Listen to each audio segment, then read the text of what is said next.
Soubré, chef-lieu de la région de la Nawar, à 360 km d'Abidjan.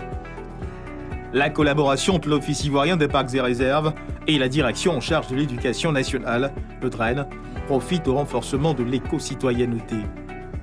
On installe bâches, chaises et kakémonos dans les locaux de l'Office ivoirien des parcs et réserves pour démarrer la campagne de sensibilisation du public jeune sur les zoonoses, maladies transmises des animaux aux hommes et vice-versa, et la préservation de l'environnement. Nous sommes venus pour avoir des informations sur le parc national de Taï, pour connaître aussi les maladies qui se transmettent de l'homme à les animaux, des animaux à l'homme. Unis la poignée de main. Des sketchs, des danses réalisées par des élèves en vue de donner un intérêt à la sensibilisation dans les villages périphériques et de faire prendre conscience des conséquences des pratiques destructrices de l'homme sur l'environnement. Des pratiques telles que le braconnage, la déforestation, reconnues comme facteurs de propagation de maladies zoonotiques. Cette sensibilisation a été précédée les 12 et 13 novembre 2020 d'un atelier sur l'état des connaissances sur les zoonoses au Parc national de Taï, au Centre suisse de recherche scientifique dans la banlieue d'Abidjan.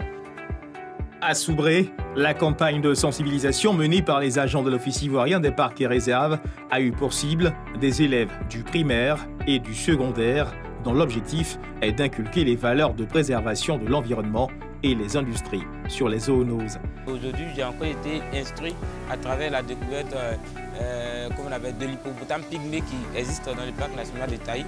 Je pense que c'est une connaissance nouvelle pour moi. Ceux-ci s'engagent à être les porte-étendards de la conservation de l'environnement en général et de relayer l'information des bonnes pratiques en matière de gestion de la biodiversité de façon particulière. Nous avons appris que le parc national de Taï est un parc de 5356,16 km². Aussi, nous sommes venus représenter nos frères, nos amis, pour leur dire qu'en tant que jeunes, nous pouvons mener des actions concrètes afin de faire changer les mentalités des personnes de notre communauté.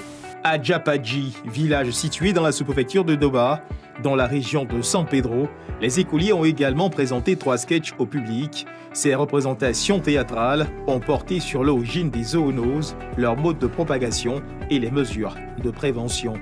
Avec beaucoup d'aisance et d'humour, les jeunes acteurs ont tenu en haleine le public, visiblement heureux et fiers de ces prestations. À Soubré comme à Djapadji, ces petits écoliers, à travers des prestations, ont su traduire et montrer les interactions entre l'homme et les écosystèmes. À travers les sketchs réalisés, l'assistance a pu noter que les actes posés au quotidien peuvent avoir des conséquences dommageables sur l'ensemble des communautés. Ces sketchs évoquaient un acte isolé commis par un braconnier dans la forêt de Taï, qui, une fois en approvisionnant la tenancière de restaurant au village avec des manipulations dans le circuit de distribution de la viande sauvage, est arrivé à contaminer toute une famille, un village, une ville, voire un pays. Nous avons appris de ne pas tuer la viande, de ne pas faire la chasse, et puis de ne pas manger la viande, de ne pas aussi rentrer dans la forêt pour aller chasser. C'était en ces termes que les acteurs ont pu démontrer qu'il urge de changer de perception et de pratique.